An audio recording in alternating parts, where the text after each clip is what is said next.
When LeBron James left the Cleveland Cavaliers for the Miami Heat, many fans were, say, disappointed. Many were even furious with James. People called him greedy, a traitor, and some even burned his jersey.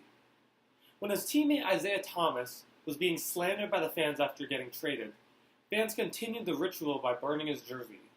Now, this is not an unusual habit when fans burn the player's jersey and they're no longer with the team. But LeBron had some choice words for the fans after the incident. He called fans out for criticizing players and to make the best decision for their future, not with the team. Yet, when they're underperforming, the player can be discarded easily, and this is just business. Now, this type of fan double standard makes me sick. People can sit behind a keyboard, slandering professional athletes who are making more in a season than they ever will in their lives, whose futures can shift and be changed permanently at any moment. They say these athletes are selfish, but James has a point. If these players were not superstars, they would likely not be noticed by the media, and they could be exchanged just like spare parts. Now, Robinson Cano is a similar case of a player being criticized for wanting to be paid fair market value for his accomplishments. When he entered free agency after 6 great years with the New York Yankees, people thought he was going to stay. The Yankees only offered him 7 years and $175 million, when the Seattle Mariners offered him 10 years and $240 million. Yankee fans criticized his choice, saying that he was greedy. Yet, the Yankees disrespected him by only offering him a fraction of what his fair market value was, and he took his best opportunity. He played well enough after to be deemed worth it, and was even traded back to New York by the Mariners, this time to the Mets. Now, LeBron James is a player who had respect for both his teammates and his coaches, yet he's not loyal to his teams, and he should not be expected to. He plays the sport with honor and works very hard at what he does. LeBron is known as a leader and sets an example for others. Lastly, he does not play dirty, and he adheres to a proper rule set.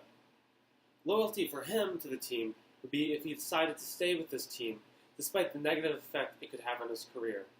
The team, however, is not required to be loyal to him, as if he was a marginal player who would not be expected to be kept on the roster for long.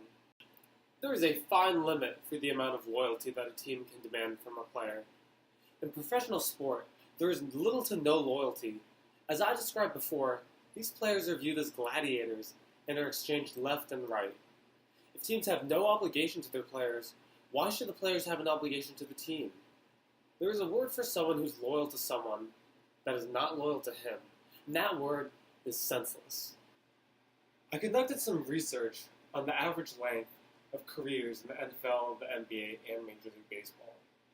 In the NFL, the median career length was between 24 and 25 years. In the NBA, the median career length was between 25 and 26 years.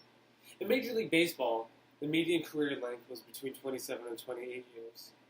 With all 3 of those sports having median career ages in the 20s, very, very young, it's almost unreasonable to see how teams could ask players to sacrifice years of their career when the team will not make any sacrifices for them. There is a difference between respect and loyalty. It is almost essential for a player to have respect for his teammates and coaches in order to be a good teammate. This is reflected by what he or she says, how they act, and how they treat others. This does not mean that they are required to stay with one team for their entire career. As I said before, loyalty is dead in professional sports, and players are viewed as mercenaries or disposable chess pieces. The limit that I see that coaches and fans should put on players is when they expect the player to make a decision that would not be in the best interest for their future because they owe it to the team.